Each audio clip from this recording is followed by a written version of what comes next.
Can you just share with us some of what you saw there?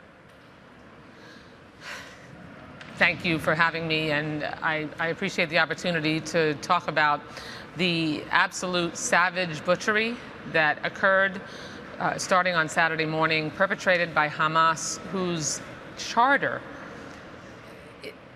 commands them to eradicate Israel and eliminate Jews across the globe. That's the kind of organization of terrorists that we're dealing with here. And what we heard on the ground in Israel was, in starting the trip, we met with the Saudi Arabian leadership, Bahrain leadership, Jordanian leadership, and to a person, we were there both before in Saudi Arabia and after the attacks. They expressed very real concern and opposition. Certainly their statements, public statements, should and could have been more forceful, and we expressed that to them. But in our conversations one-on-one, it was very clear that they were absolutely outraged by the attacks and had been communicating that privately. But I want to address what Senator Hagerty just said, because what I noted he left out, and this is not a time to make partisan a absolute chance for unity, which is what is going on in Israel despite their differences. I noted that he didn't mention that former President Trump did the most damage to making sure that we kept Iran from accessing and being able to launch a nuclear weapon when he withdrew us from the Iran nuclear deal, the JCPOA.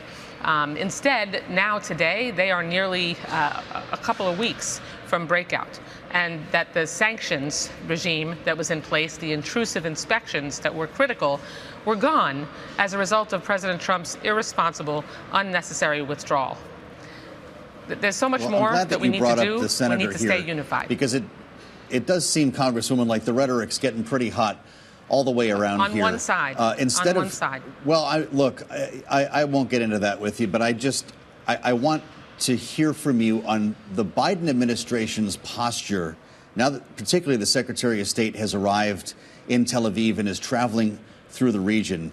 You're checking what Senator Hagerty said. We've heard a lot of Republican lawmakers this week call out the administration for this $6 billion for its posture, I guess, when it comes to Iran. Why don't you tell us your view on the role that the administration is playing now and should be playing as the House of Representatives seeks a speaker?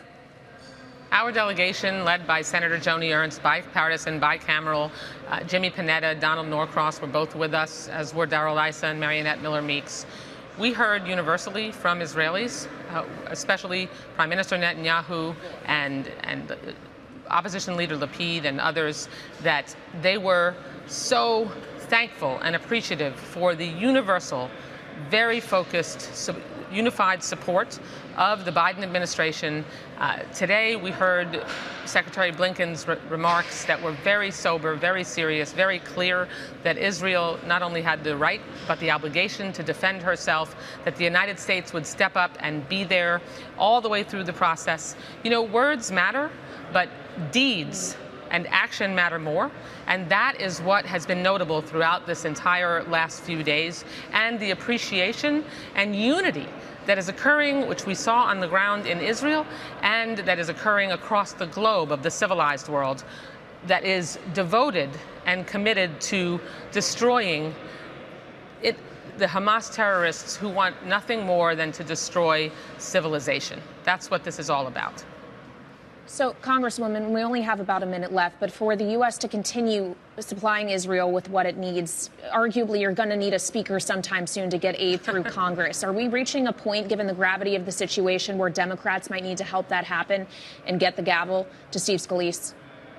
You know, Democrats are united in support of Hakeem Jeffries, who has 212 rock-solid votes.